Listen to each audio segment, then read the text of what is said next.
the consequences, if any of this is true, if just one case is true, are so huge that it would be the biggest revelation in the human experience. We would have to rethink everything we think we know about ourselves, our place in the cosmos. And it is scary. UFOs are one of the great unexplained mysteries of human existence, and yet the idea of them is so controversial and so divisive, it's almost taboo to even talk about them. Well, in this series, we're going there, and we're going deep. I don't know. Oh my gosh, dude. Wow, look at it fly. It's a UFO.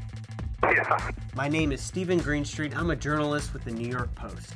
Over the next few episodes, we're going to examine the UFO phenomenon from every possible angle, including video evidence. What is it? It's some kind of light. No, it's not. No. Witness accounts, I saw this up close and personal. and scientific analysis, It almost suggests a new physics. all with the hope of gaining a better understanding of just what the heck these things are. Investigation going on as we speak to find out what this is. Are they man-made or are they alien? Don't get him too close to me, please. That's the loaded question we'll keep returning to in this series, but for all you skeptics watching, by the end of this episode, I guarantee you're going to be convinced something is out there. Because even if you don't believe in UFOs, our government definitely does. We want the United States government to stop perpetuating the myth that all UFOs can be explained away in down-to-earth and conventional terms. Welcome to the Basement Office.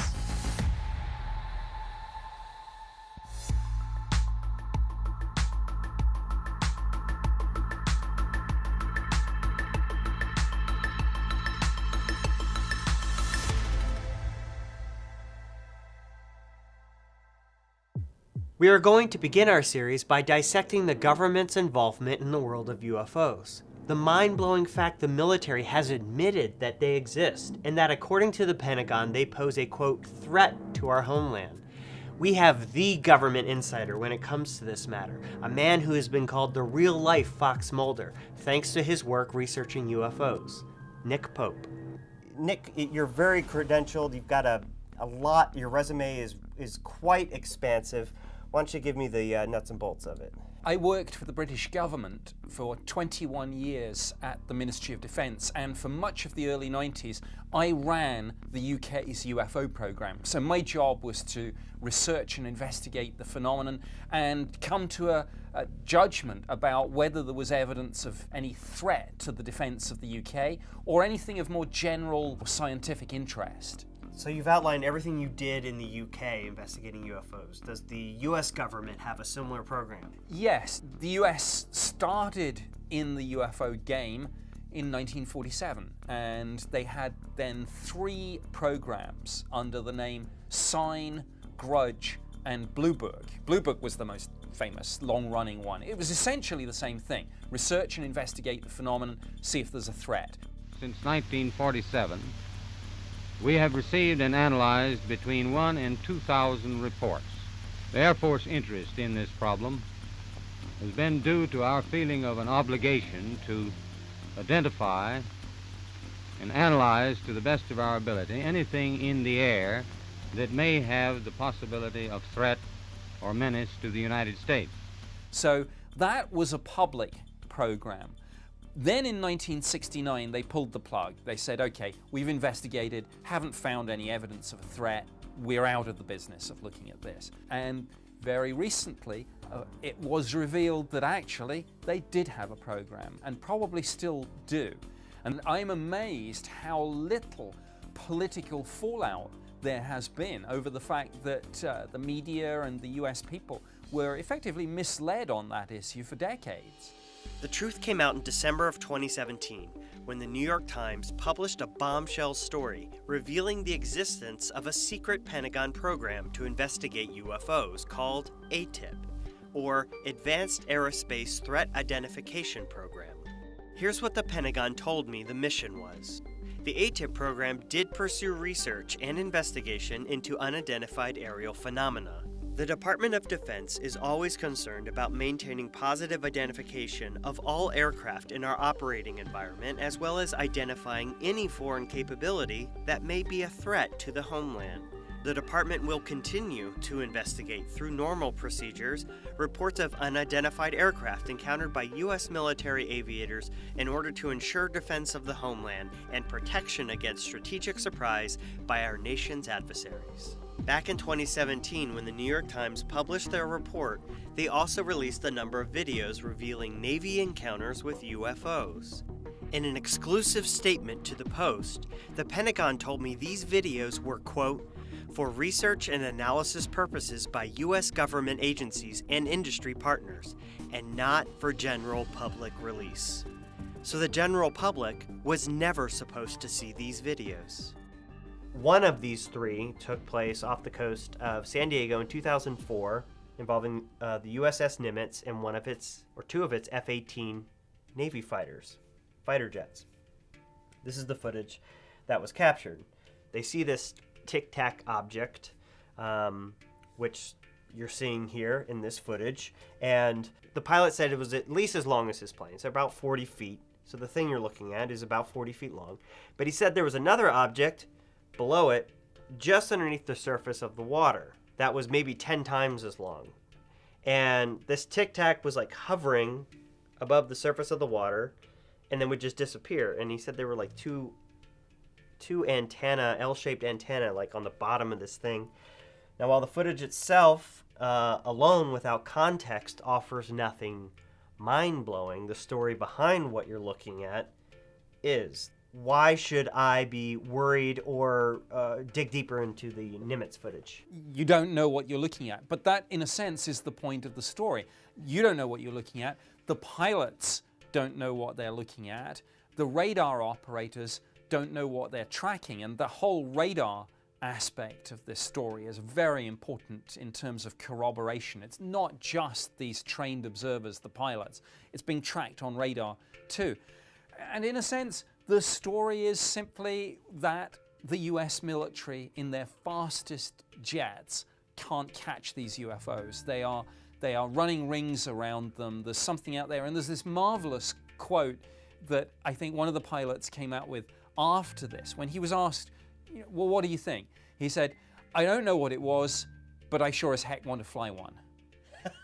Now, when a US Navy, when one of the top guns tells you something like that, this should be telling everyone something about UFOs. Right. And it's fascinating to hear, like, we're going to watch this 2015 footage. The 2015 footage was taken off the East Coast, same deal, FLIR footage from Navy fighters. Dude, there's a drone, bro. There's a whole fleet of them. Look on the ASA. My gosh. They're all going against the wind. The wind's 120 knots from the west. The whole thing, dude.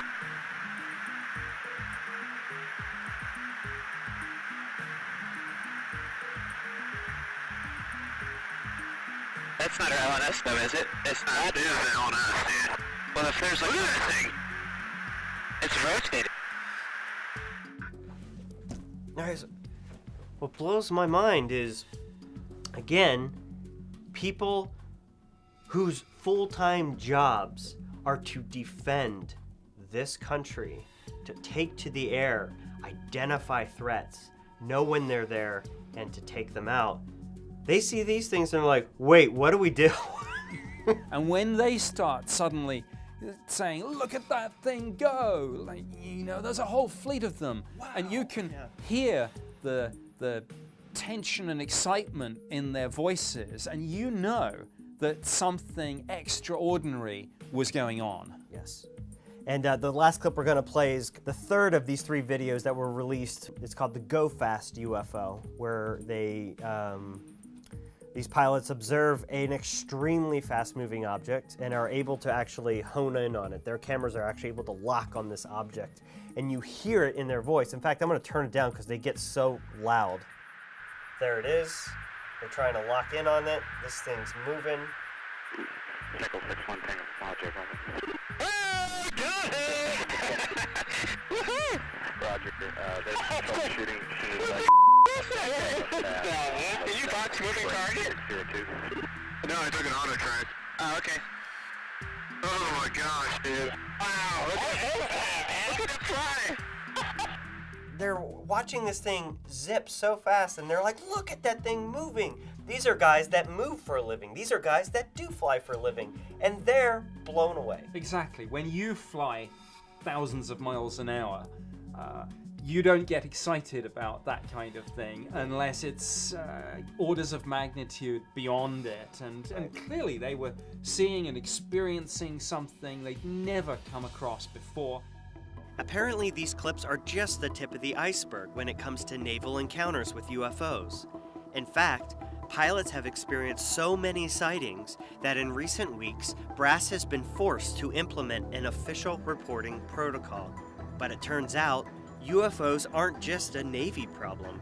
I spoke with John Greenwald, who runs the Black Vault, a site dedicated to unearthing government secrets by using the Freedom of Information Act. And he discovered that the Air Force is also dealing with UFO sightings. There's an Air Force manual that was called 10-206. It was undeniable proof that the Air Force was mandating their personnel officers to report UFOs.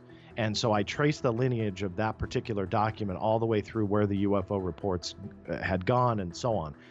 I am comfortable saying that there were UFO procedures, and obviously they're there for a reason to investigate. And what I did through the Freedom of Information Act was not only discover that document, but throughout the years see that they were actively updating it. Now, why is this important? Well, because you can easily argue if something is not updated, that it's potentially a manual, a procedure, something on the books that they forgot about, that they don't care about. But they were actively updating it.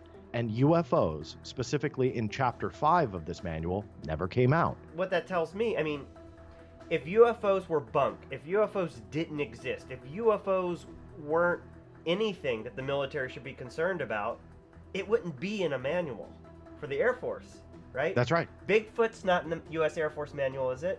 No. You know, the Yeti isn't. Ghosts aren't in the U.S. Air Force manual. UFOs are. Do UFOs exist, John? Yeah, absolutely. So the Navy is not alone in encountering UFOs. The Air Force literally has it in their manual. We have video evidence of this. This is a video clip from Nellis Air Force Base, which is very close to actually Area 51 out in Nevada, of a round saucer-looking object flying about. And the military folks viewing this and observing this are commenting on it. What the heck is this thing? Do we have anything out? What's going on? I don't know. And of course, this being close to Area 51 could be anything. But the fact that these guys on base have no idea. This is where it gets interesting to me. Now, I don't buy into many of the conspiracy theories about this, most of which say, well, it's probably some secret military program. These are the people that run the secret military programs, and when they're the ones having the discussion saying, hey, we've got this weird thing, then it should be a wake-up call for everyone. And military personnel are not the only pilots encountering UFOs.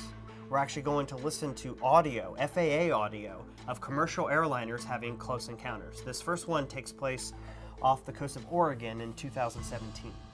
You know that target south of the boundary there, that 0027 code moving very fast at 37,000? Oh, look at that thing. Yeah, that's crazy. Huh. And you don't have anything on him, huh? I got nothing. Well, look. Yeah, for United 612, it's just a white speck out there. I mean, we can see it, but there's no identification on it, just that it's there. Where this guy ended up, we don't know. Oh, so we still don't know. No. The fighters scrambled. They went out looking around a little bit, but we lost anybody having sight of the aircraft. Wow, that's weird. It's really weird, yeah. Well, this is typical of, I guess, the sort of case that interests me.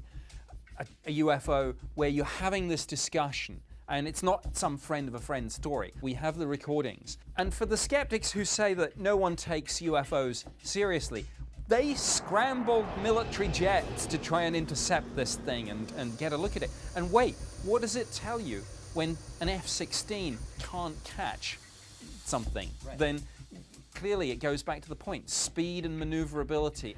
These UFOs, whatever they are, run rings around our best air defense fighters. From your lofty position at the Ministry of Defense investigating UFOs, what are some of the mind-blowing realities about these observed objects? Well, I think it's the speeds and the maneuvers.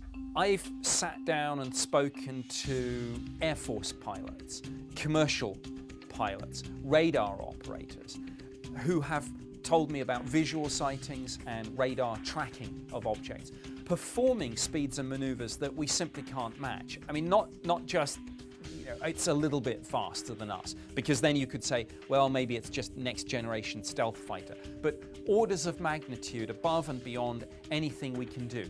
The idea that an object can hover, a huge object, you need an incredible amount of energy to keep something hovering like that.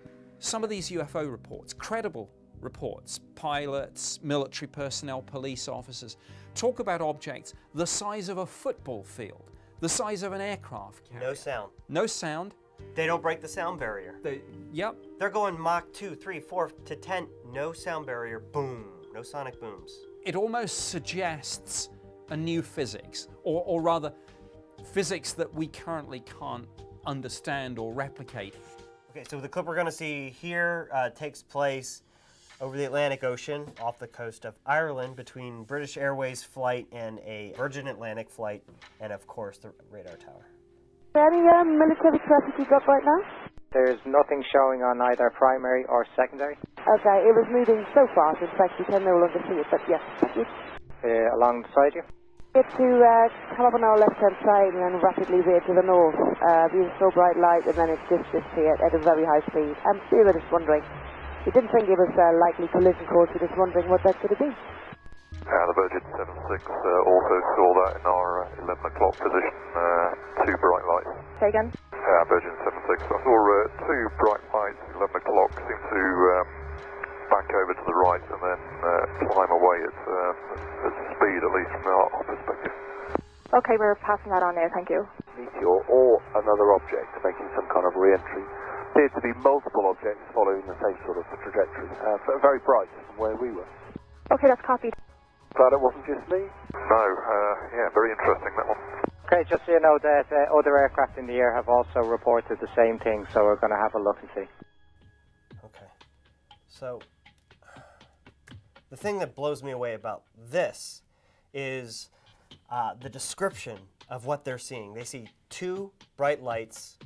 The one pilot says it came up. She describes it coming up and then veering away at speed. And pilots are familiar with airspeed, what's moving, how fast, etc. When you've got multiple pilots exclaiming, this sucker is moving very fast, what's going on here, man? Well, it's interesting because the main skeptical theory here is that it was maybe the burning up in the Earth's atmosphere of some sort of fireball meteor. But then you listen to the recording, you hear clear references to a change of direction. One of the references to the object veering away. One of the other references to the object climbing rapidly. It goes back to the point. It's not just the speeds, it's the maneuvers. And again, there are dozens, if not hundreds, of these, examples of these. Let's take a listen. Number 71 Papa Golf, go ahead. And was there anybody above us that passed us like 30 seconds ago? Number 71 Papa Golf, negative. Okay. A UFO. Yeah. American 1095, let me know if you see anything pass over you here in the next 15 miles. You know if anything passes over? American 1095, affirmative. We had an aircraft in front of you that's 37 that reported something pass over him, and we didn't have any targets, so just let me know if you see anything pass over you. I don't know what it was. It wasn't an airplane, but the path was going the opposite direction. Hey, it's American 1095. Yeah, something just passed over us. Back up. Don't know what it was, but it's at least 3,000 feet above us. So yeah, it passed right over the top of us. Okay, American 1095, thank you. American 1095, can you tell if it was in motion or just hovering? Make it out whether it was a balloon or whatnot, but it was just really either bright or had a big reflection on it, several thousand feet above us, going opposite directions. Okay, Roger. Was it a Google balloon? Tesla. UFO. Okay, so another example of American Airlines pilot, flying through the air. I mean, picture this. You guys have been on planes. The audience, everyone's been on planes. Imagine your pilot in the cockpit going, "Whoa! Like, what was that?" And then calling the radar control tower and going, "Hey, man, did something just like fly over us?" Radar tower says, "We got nothing." Right? We don't see a thing, right? And then they call in this clip, they call the airplane behind him and says, "Hey, this guy in front of you saw something pass over you. Tell me if you see something." Zip, it flies over him. Now, the pilot there, interestingly, he wasn't afraid to use the phrase UFO. Most of them are, and I've come across many, many cases where people get around this by just using code phrases like, "We've seen an unusual aircraft," or "an unconventional helicopter." The word UFO, you say it, people have a knee-jerk reaction that it equals aliens. UFO, aliens. It means unidentified flying objects. We've investigated, we looked at this thing, and we still don't know what it is. It's a UFO, it's an unidentified flying object. UFO is, or should mean, simply something in our airspace that we can't identify. And of course, every government and air force on the face of the planet wants to know what's in its skies. Are there any threats? Are there any opportunities? Is it the Russians? Is it somebody else? I can't deny, I sit here right now and I can't deny that UFOs exist. I can't go that far to say they're extraterrestrial, but correct me if I'm wrong, the leading hypothesis is that they are. Yes, even within government, we admitted that it was a possibility. But the more I delved back into those real-life X-Files, and the more I started investigating the new cases that came in every day, the more I began to see, wait a minute, not all these people are wrong. Not all these people are crazy. And what do I tell the pilot, be they an experienced commercial aircraft captain, or be they a fast jet pilot in the Air Force? What do I tell those sorts of people when they come to me and say, "I've seen this incredible object, I chased it, it outmaneuvered me at every turn"? Yeah, it's scary stuff. It is scary, yeah. I totally agree. I think if they are visiting us here, although we have a space program, we haven't got very far. Any technology that viable interstellar travel technology that extraterrestrials must possess if we are being visited is clearly orders of magnitude above anything we've got. And yes, absolutely, that's scary. That's why government views this in terms of threats and opportunities, because they are smarter than us and more advanced. That's a worry. The skeptics have to be right every single day. The believers only need to be right once, and this is the ultimate game changer. I mean, we only need all those documents that you've read, all those cases you've looked at, all the videos. Only one of them needs to be extraterrestrial, and we rewrite the history books. Right. Only one of those changes the course of humanity.